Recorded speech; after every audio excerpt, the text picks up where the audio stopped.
tous, je vais vous présenter la Syrie. Nous parlerons de la situation géographique, politique et économique du pays. Je vous présenterai ensuite la culture de la Syrie et enfin les informations pratiques pour se rendre en Syrie. Commençons avec la situation géographique du pays. La Syrie est un pays du Proche-Orient qui a des frontières communes avec la Turquie, l'Irak, la Jordanie et le Liban.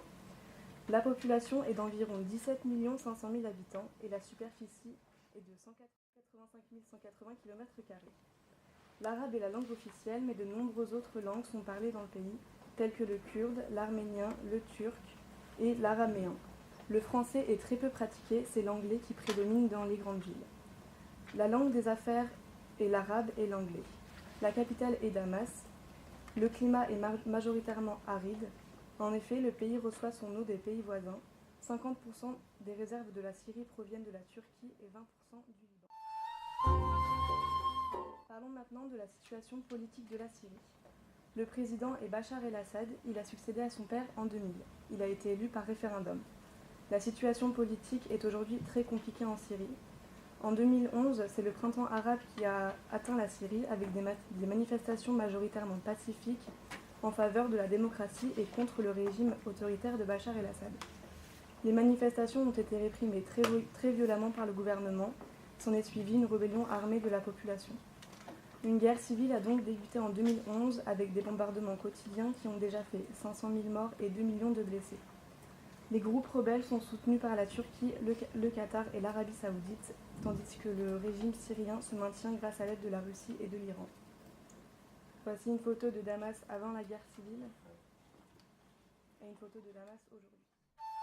Passons maintenant à la situation économique du pays qui a été fortement dégradée par le conflit syrien. L'économie a fait un bond en arrière de 30 ans. Il est difficile de donner des chiffres précis à cause de l'absence de données, mais d'après la Banque mondiale, le PIB syrien s'est contracté de plus de 15% par an entre 2011 et 2014.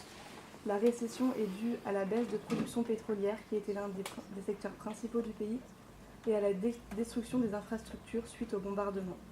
La monnaie locale est la livre syrienne. Et il faut savoir qu'il est difficile de retirer de l'argent en Syrie puisque les distributeurs automatiques sont présents seulement dans les grandes villes telles que Damas ou Alep. Je vais maintenant vous parler de la culture syrienne. 90% des Syriens sont musulmans, il faut donc éviter de fumer ou de manger avant le coucher du soleil durant le ramadan, même pour les non-musulmans. La fête nationale est le 17 avril, qui correspond à l'anniversaire du retrait des troupes françaises en 1946. La musique est omniprésente en Syrie. Nombreux chanteurs d'Orient sont adulés, il y a de la musique partout dans les rues et dans les souks. Il y a aussi une grande culture du bien-être. Les Syriens vont dans les hammams le soir et y restent jusqu'à très tard. On peut ensuite se demander quelle attitude adopter avec un Syrien.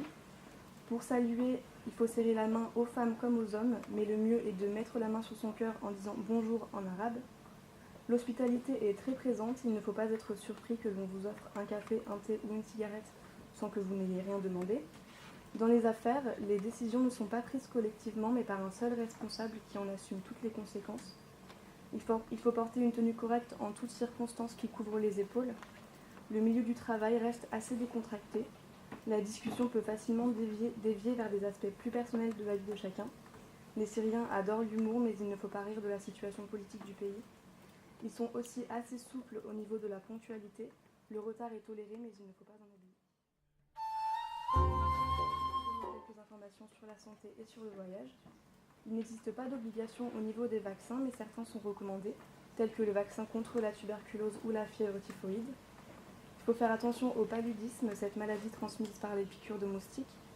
Il faut porter des vêtements couvrant la nuit imprégnés de traitements textiles insecticides et protéger son logement. Il faut savoir que tous les déplacements en Syrie sont formellement déconseillés par le gouvernement français, qui recommande à tous les Français encore présents en Syrie de quitter le pays au plus vite.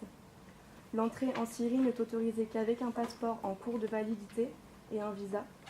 Quelle que soit la durée de validité du visa, toute personne qui réside plus de 15 jours en Syrie doit se présenter auprès des services de l'immigration pour régularisation. Il faut savoir qu'aucun étranger n'est admis sur le territoire syrien s'il est détenteur d'un passeport revêtu de visa ou de tampon israélien.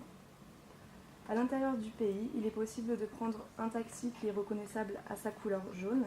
La plupart des chauffeurs de taxi parlent peu anglais. Pour vous faire comprendre, demandez à quelqu'un d'écrire en arabe les différentes destinations de votre journée sur un morceau de papier. Il est aussi possible de prendre les bus urbains qui sont nombreux et très bon marché. Cependant, il est assez difficile de connaître la destination. Je vous remercie de votre attention.